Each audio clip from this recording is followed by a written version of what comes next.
আর মাত্র কয়েকটা দিন তারপরেই কিন্তু চলে আসবে ঈদ। তো ঈদ উপলক্ষে বিভিন্ন ধরনের ডেজার্টের পাশাপাশি এইভাবে কিন্তু সেমাইটা রান্না করে নিতে পারেন।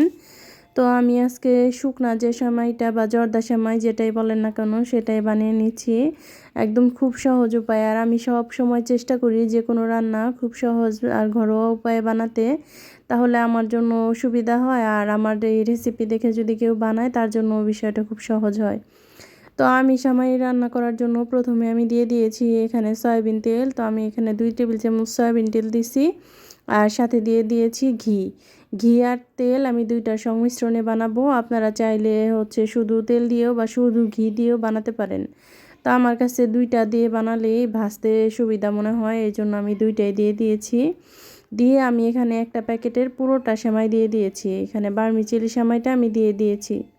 দিয়ে সেমাইটা এখানে আমি সুন্দর মতো ভেজে নিব অল্প আঁচে, একদম জালটা কিন্তু একদমই লো থাকবে, না হলে কিন্তু সেমাইটা একদম পুড়ে যাবে আর আপনার ভাজা হবে না সুন্দর মতো।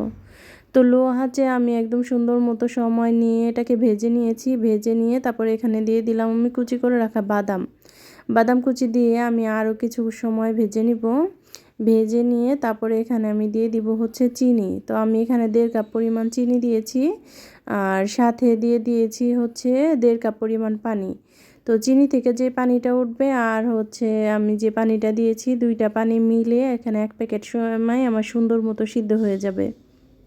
তো চিনিটা দিয়ে আর পানিটা দিয়ে আমি অল্প আঁচে কিছু সময় নেড়ে চেড়ে নিব, চিনিটা সুন্দর মতো গলে যাওয়া পর্যন্ত। চিনিটা সুন্দর মতো এখানে গলে গেলে চিনি থেকে পানি ছেড়ে দিলে তারপরে এখানে দিয়ে দিব আমি স্বাদ মতো কিছুটা পরিমাণ লবণ। একদম সামান্য অল্প পরিমাণ লবণ দিব এখানে ব্যালেন্স হওয়ার জন্য। আর যে কোনো মিষ্টি খাবারে আমি চেষ্টা করি সামান্য একটু পরিমাণ লবণ দিতে। লবণটা না দিলে আমার কাছে কোনো মিষ্টি খাবার খেতে ভালো লাগে না। আর তারপরে এখানে আমি দিয়ে দিব কিছুটা পরিমাণ জর্দার কালার। এটা অপশনাল, তবে আমার কাছে দিলে এটা কালারটা সুন্দর আসে, এই জন্য আমার কাছে খুব ভালো লাগে, এই জন্য আমি একটু জর্দার কালার দিব।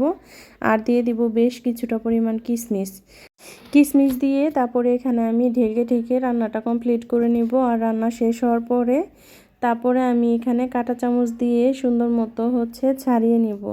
তো ছাড়িয়ে নেওয়ার পরে এখানে আমার ঝরঝরে যে সেমাইটা রেডি হয়ে যাবে।